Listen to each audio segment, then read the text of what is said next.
You never know who you're really hurting until it's far too late. The evening noise in downtown Seattle is loud enough to swallow anyone up, but Walter Harris moved through it like a ghost, slow, fragile, invisible to the world around him. His clothes were wrinkled, his beard unshaven, and his eyes carried a foggy sadness of someone who had forgotten where he came from or where he was going. 1 week of wandering the streets had turned him into a man no one recognized, not even himself. Meanwhile, Madison Clark stormed out of a boutique on Pine Street, frustrated with a call from her team and even more annoyed with the world in general. She was the kind of woman who walked fast, talked fast, and expected everyone else to move out of her way.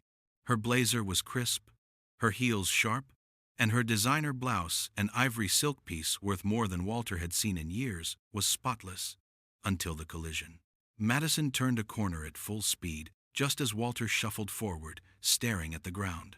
Her shoulder struck him first. Then her coffee-colored purse slammed into his chest. Their bodies tangled for a brief second, enough for her silk blouse to brush against the dust and grime from Walter's coat. A faint smear, barely visible, yet to Madison, it might as well have been a crime. "What the hell?" she snapped, staring at her blouse as if it had been drenched in motor oil. Walter flinched, instinctively raising his hands in apology, even though he hadn't done anything wrong. I'm sorry, miss. I didn't see." "You didn't see?" Madison exploded. "Are you blind or just stupid?" People on the sidewalk slowed, but didn't intervene. Scenes like this were common enough in the city. Someone powerful, someone powerless, and a moment of ugliness between them. "I didn't mean any trouble," Walter murmured, his voice trembling. "I'm just trying to—" "Trying to what? Destroy my day?" she hissed. "Do you know how much this shirt costs? $1,000. 1,000. Walter's lips quivered. $1,000 was a number that didn't even belong in his world. Not anymore. I can't pay that," he whispered. "Oh, you will," she shot back. "You owe me. This is your fault. It was an accident." He tried again, almost pleading. Madison took a step closer, her shadow falling over him like a threat. "Accidents still have consequences. People like you should watch where you're going." Then, without warning, she uncapped the cold bottle of water she'd been carrying and dumped it straight over Walter's head. The shock, more emotional than physical, made him gasp. Water soaked his thin coat, dripped down his face, and pooled at his feet. Madison looked down at him as if she had just taken out the trash. "Maybe now you'll remember to stay out of the way," she sneered. For a moment, the entire street froze. A couple of pedestrians recorded the scene on their phones. Walter stood silently, water dripping from his hair, humiliation burning through the fog in his mind. Madison didn't care enough to notice. She brushed past him with a final eye roll and disappeared into the crowd, never imagining that the man she had just degraded was far more important to her future than she could ever realize. Walter Harris stayed on that street corner long after Madison vanished into the crowd, not because he wanted to, but because he didn't know where else to go. He blinked slowly as the cold water dripped from his eyebrows, soaking into his collar. The world around him buzzed with movement, yet everything inside his mind felt strangely distant, like a television stuck between static and a half-remembered channel. Names, places, memories, they hovered just out of reach, dissolving whenever he tried to grasp them. People passed by. Some stared with pity, others with indifference. But Walter didn't look back at any of them. Instead, he clutched a small, worn leather bracelet around his wrist, one of the few things he instinctively protected, even though he had forgotten its significance. The bracelet had a small metal tag engraved with 2 letters, E.H.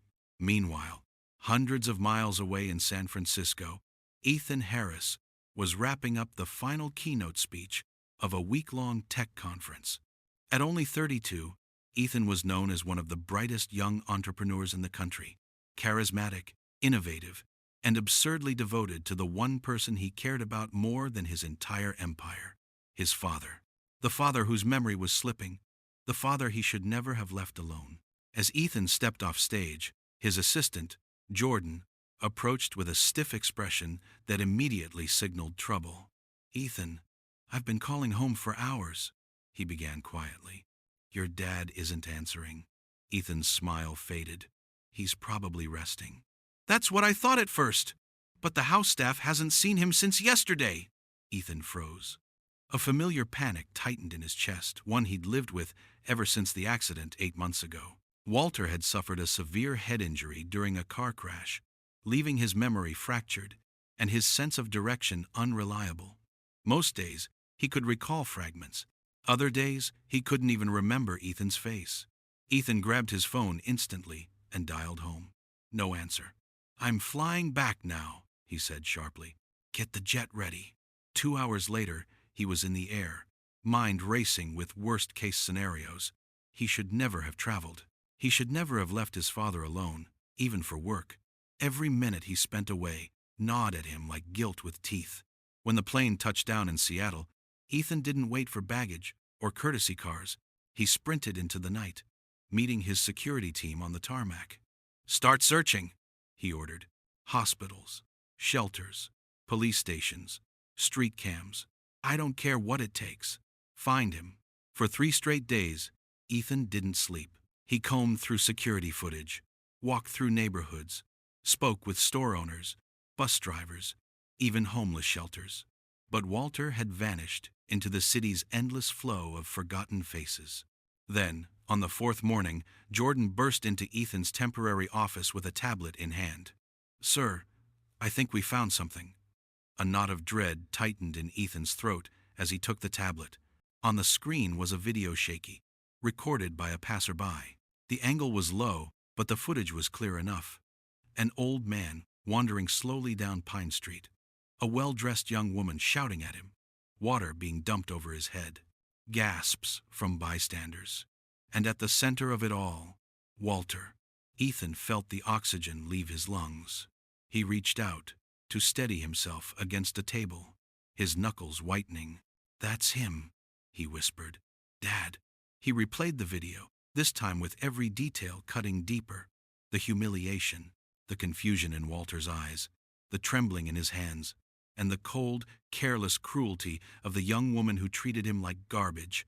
Ethan's jaw clenched with a fury he rarely allowed himself to feel. Who is she? Jordan swallowed. We traced the ID badge on her blouse.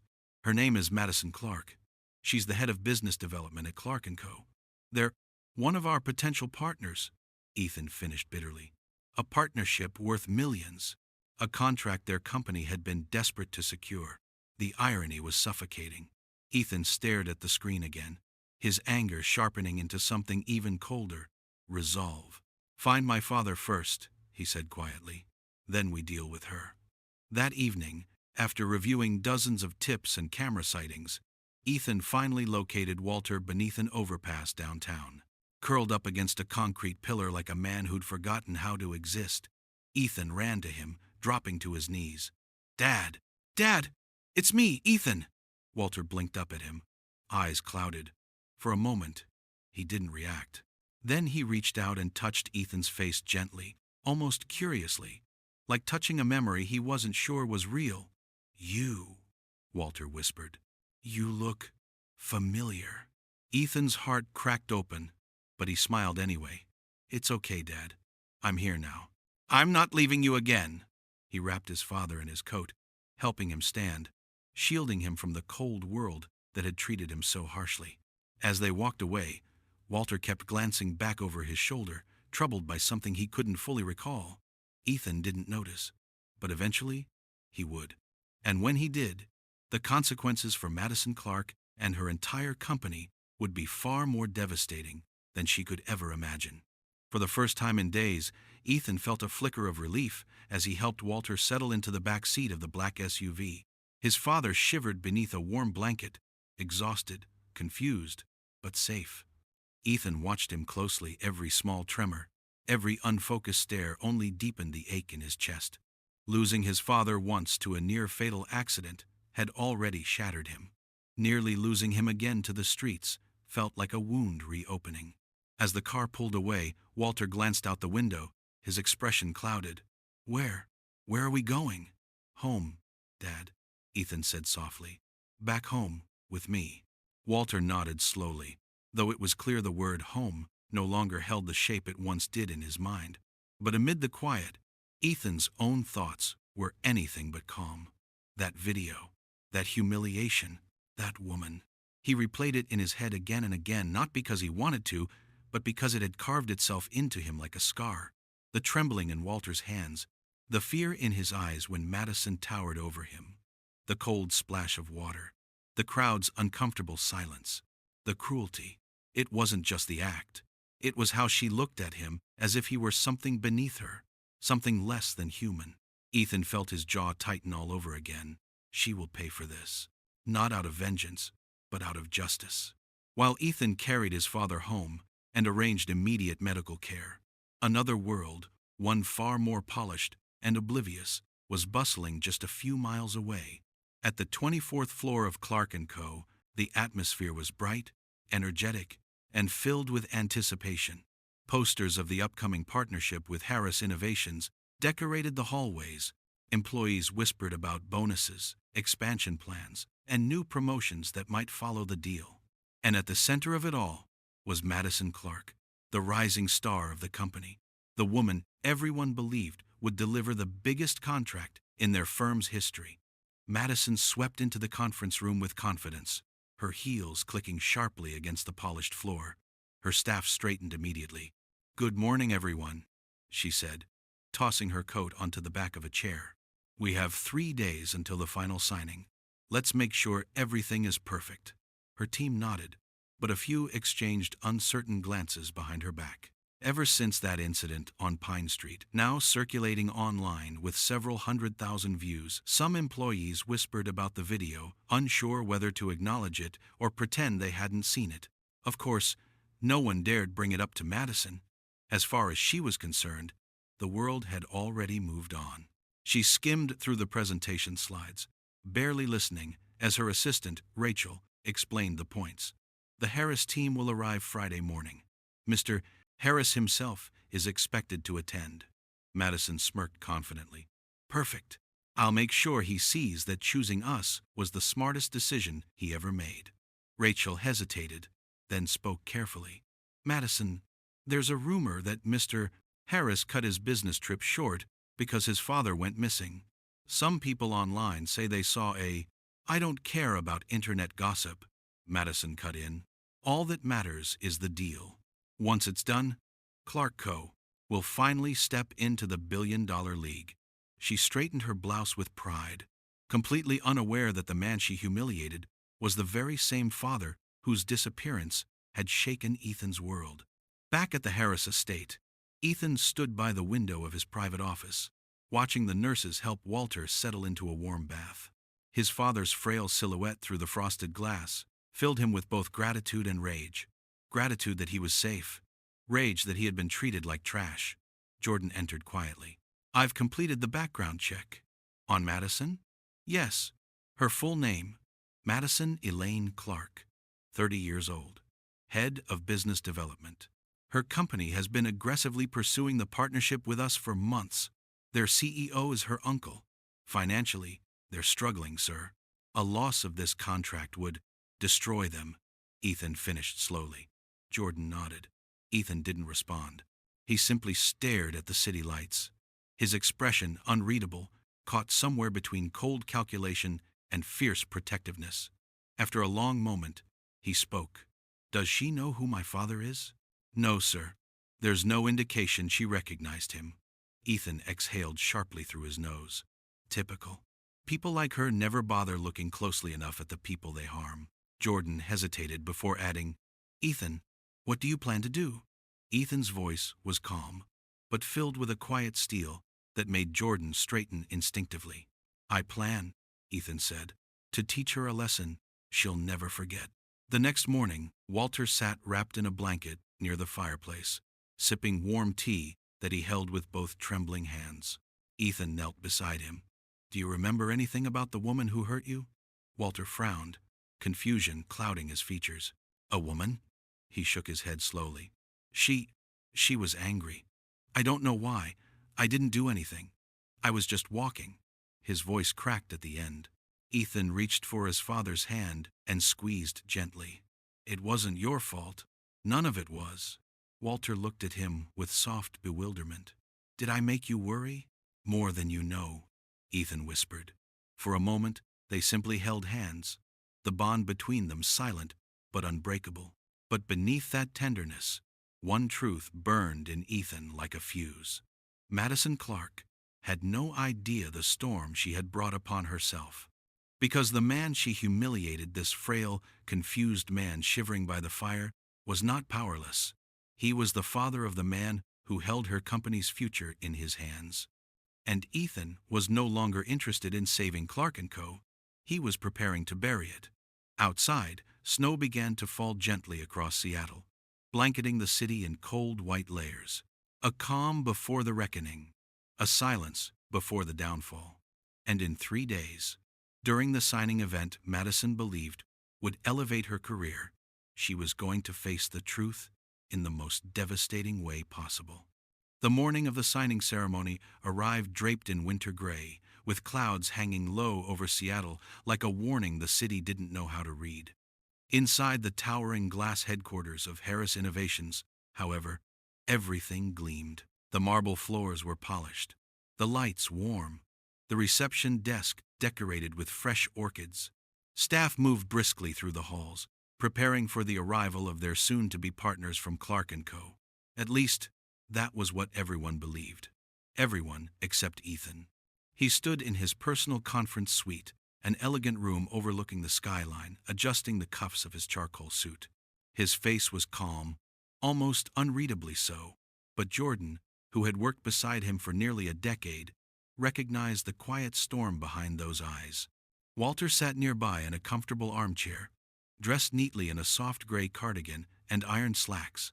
His hair had been trimmed, his beard cleaned, his face moisturized by the nurses who had fussed over him all morning. Though he looked healthier, the confusion in his eyes still came and went like a flickering light.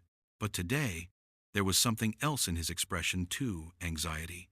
He kept glancing at the door as if waiting for something he didn't understand. Ethan knelt beside him. "Dad, are you sure you're okay being here?" Walter hesitated. I don't know why we're doing this," he admitted softly. "But if you need me, I'll stay." Ethan placed a comforting hand on his father's arm. "You're not here to do anything. You're just here with me. That's enough." A knock came at the door. "Sir," Jordan said, poking his head in. "The Clark & Co. team has arrived." Ethan stood slowly, smoothing his jacket. "Bring them in." Downstairs, the Clark & Co. delegation stepped out of the elevator with the swagger of a group expecting triumph. Madison walked in front, wearing a deep blue suit tailored so sharply it seemed to slice through the air. Her hair was sleek, her makeup flawless, her smile bright with confidence she had spent years cultivating. This today was supposed to be her crowning moment. She greeted the Harris staff with rehearsed warmth. "Thank you for having us. It's an honor to work with your team." She received bows, handshakes, respectful nods. No one hinted that something was amiss. "Mr. Harris is waiting for you upstairs," the receptionist said. "Perfect," Madison replied, straightening her jacket. But the closer she walked to the executive floor, the more her confidence shifted only slightly, but enough that her assistant Rachel noticed. "Everything okay?" Rachel whispered. Madison brushed it off. "Of course, just big day nerves." Behind them, the rest of the Clark team chatted excitedly. They had no idea how quickly that excitement would turn to shock. Jordan opened the conference room doors, and the group filed in, smiling, offering greetings. Then they saw Ethan. He stood near the head of the table, posture strong, eyes sharp, a presence impossible to ignore. "Mr. Harris," Madison said brightly, stepping forward with her hand extended. "It's wonderful to finally meet you in person." Ethan didn't take her hand. Something in Madison's smile faltered. Just a flicker, but she quickly recovered. "Shall we begin?" she said, gesturing gracefully toward the table. Ethan's voice was calm. "Before we begin, there's someone I'd like you all to meet." He stepped aside, and Walter Harris slowly rose from his chair. At first, Madison didn't understand. Her polite smile remained frozen on her face. Her colleagues turned toward Walter with curiosity. Then Walter lifted his head fully, the faint bruise on his temple, the familiar wrinkles, the eyes. Madison's breath hitched. because she knew that face. Even though it was cleaner now, even though he was dressed differently, even though he stood instead of slumped on a sidewalk, she knew exactly who he was. The world seemed to tilt beneath her. Her voice cracked. I've seen you before. Walter blinked at her, studying her the way a person looks at something they wish they didn't remember. I know you, he murmured quietly. You were yelling. You were angry. You poured water on me. Her knees weakened. No, no, this cannot be happening. But the nightmare was only beginning. Ethan reached for the remote on the table. With a single click, the wall-length LED screen behind him lit up. The room fell silent, frozen, as the video began to play. The shaky recording, the sidewalk, the crowd whispering. Madison's voice, sharp, venomous, echoing across the massive conference room speakers. Are you blind or just stupid? Do you know how much this shirt costs? $1,000. Clark & Co.'s board members shifted uncomfortably, their eyes widening in horror. The video continued, the water bottle tilting, the splash, Walter flinching, Madison towering over him with arrogance dripping from every inch of her posture. Then the final line. Maybe now you'll remember to stay out of the way. When the screen finally went dark, the silence was so thick it suffocated. Madison's face was ghost white, her breaths shallow. Her heart pounded so fast, she felt faint. Her colleagues stared at her as if seeing her for the first time. Ethan finally spoke quietly, but every word cut like ice. That man you humiliated is my father. A soft gasp traveled through the room. He was missing for a week, confused, vulnerable, and instead of offering help or even basic human respect, you treated him with cruelty. Madison opened her mouth, but no sound came out. Her throat clenched. Tears stung her eyes. Mr. Harris, I didn't know. I swear I didn't know. That, Ethan interrupted, is precisely the problem. Her legs nearly gave out. My father is not homeless, Ethan continued. He is not worthless. He is a human being, and yet your behavior showed not even a shred of decency. He paused. And this is the woman Clark & Co., entrusted with leading a partnership worth millions? Her uncle, the CEO, tried to speak. Mr. Harris, if we could just... The contract, Ethan said, turning to him, is terminated, effective immediately. Madison gasped softly, like a person punched in the stomach. Mr. Harris, please, her uncle began again. Ethan cut him off with a firm, unshakable tone. I will not do business with a company that promotes leadership without humanity. The room sank into despair. And Madison crumbled. Her vision blurred. Her throat tightened. Shame felt like fire beneath her skin. Her colleagues stared not with sympathy, but with disbelief and disappointment so deep it made her want to disappear. Tears rolled down her cheeks. I'm so sorry, she whispered to Walter, voice broken. I'm truly sorry. Walter looked at her, confused, gentle, wounded. I forgive you, he said quietly. But my son doesn't have to. Madison collapsed into her seat, shaking. The signing meeting meant to secure her future had become the moment that destroyed her career. And as Ethan wrapped an arm protectively around his father, guiding him out of the room, Madison understood the truth too late. You never know who you're truly hurting until you stand face to face with the consequences. The conference room emptied slowly after Ethan and Walter stepped out, but the weight of what had just happened lingered, like a storm cloud refusing to move on. The Clark & Co. team sat motionless, pale, and shaken as if a bomb had gone off in the center of the table. No one spoke. Even breathing felt too loud. Madison remained in her chair, shoulders hunched, staring into nothing. Her hands trembled uncontrollably. The humiliation, the shock, the realization of what she had done, all of it crashed over her like a tidal wave she had no strength to resist. Her uncle, Robert Clark, finally broke the suffocating silence. Madison, he said, voice low but sharp with disappointment. What have you done? The words stabbed her, not because they were loud, but because they were painfully true. I didn't know. she whispered, barely audible. I didn't know who he was. That doesn't matter, Robert snapped, slamming a folder onto the table. You treated a helpless old man like trash. And worse, you did it in public, on camera. There's no defending that. Her breathing hitched. I made a mistake. Mistake? One of the directors barked.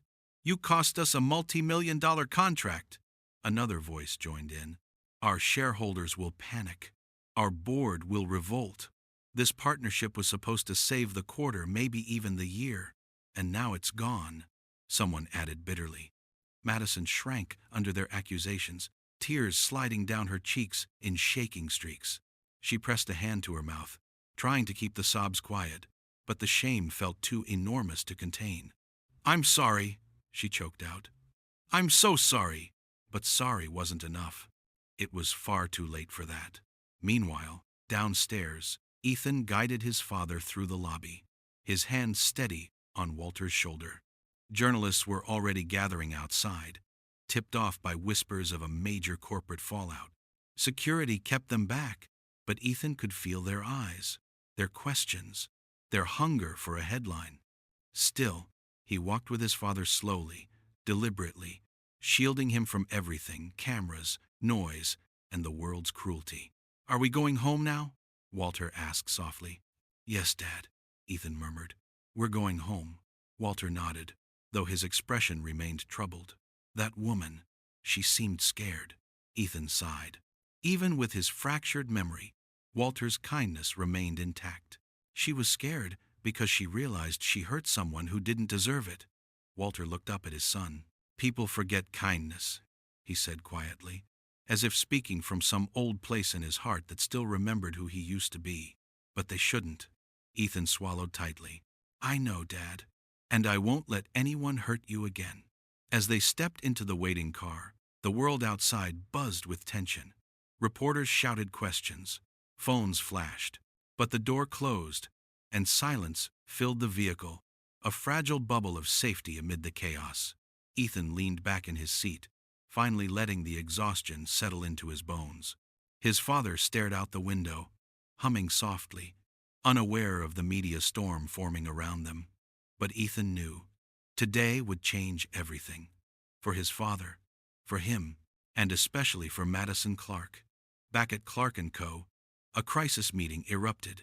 The board demanded immediate action. Phones rang non-stop. Emails flooded in. Stock chatter began to dip as rumors leaked through the corporate grapevine. Madison stood alone outside the conference room, wiping her swollen eyes with trembling fingers. She had spent years clawing her way up the corporate ladder, late nights, ruthless decisions, sacrifices, and now, one moment of cruelty had burned it all to the ground. Rachel, her assistant, approached gently. Madison, they're asking for you. Madison nodded weakly, forcing her legs to move. Inside, the room fell silent as she entered. Robert didn't waste a second. We're suspending you indefinitely, he said flatly. Effective immediately. Madison's heart plummeted. Please, I can fix this. I can apologize publicly, issue a statement, reach out to, this isn't fixable. Robert cut in sharply. We have to protect the company. A formal apology won't undo what's been done. Tears filled her eyes again. Uncle Robert, please don't do this. He closed his eyes briefly before speaking, his voice heavy. You didn't just embarrass yourself. You embarrassed all of us. The room turned cold. Her career, everything she'd built, collapsed in a single breath. Madison swallowed hard, then whispered the only word she still had. I'm sorry. But not a single face softened. Her apology didn't matter anymore. The consequences had already begun. Days later, the video spread across social media faster than anyone expected. People were furious at her behavior, furious that someone in power could treat a vulnerable elderly man that way. Comment sections filled with outrage, calls for corporate accountability, boycotts, hashtags demanding she resign. For the first time in her life, Madison felt the crushing weight of public shame. Her phone buzzed day and night, mostly with messages she didn't have the courage to open. She stayed inside her apartment, curtains drawn, avoiding the world she once navigated so confidently. She replayed the video countless times, not the public recording, but the one etched into her mind. Walter's flinch, her own voice dripping with arrogance. And worst of all, Ethan's face when he said, "That man you humiliated is my father." It broke something inside her. But slowly, painfully, she began to understand a truth she had ignored her whole life. Power without compassion is worthless. Success without humanity is empty. Titles mean nothing if your character is rotten. She thought she was strong. But strength wasn't measured in confidence or authority. It was measured in how you treat the invisible, the forgotten, the vulnerable. And she had failed completely. As for Ethan, he focused entirely on his father, determined to rebuild the sense of safety Walter had lost. Days were spent helping him recover, attending therapy sessions, guiding him through memory exercises. And slowly, Walter improved. Not fully, not permanently, but enough to smile again. One evening, as they sat together on the porch, Walter looked at his son and said, "You're a good man, Ethan." Ethan squeezed his father's hand. "I learned from the best." And for the first time in a long while, Walter remembered that he had once said those very words to Ethan many years before. A small victory, a quiet hope. Madison, meanwhile, finally found the courage to step outside one cold morning. Not to go back to work, not to save her career, but to become someone better. She walked slowly down the same street where she had once humiliated a stranger, now knowing he was far from a stranger at all. And for the first time, she whispered to herself, "Never again." The world didn't change overnight, but Madison did, Ethan did, and Walter, despite everything, remained a reminder of life's simplest truth: treat everyone with dignity. You never know whose father, whose mother, whose child, or whose heart you are breaking.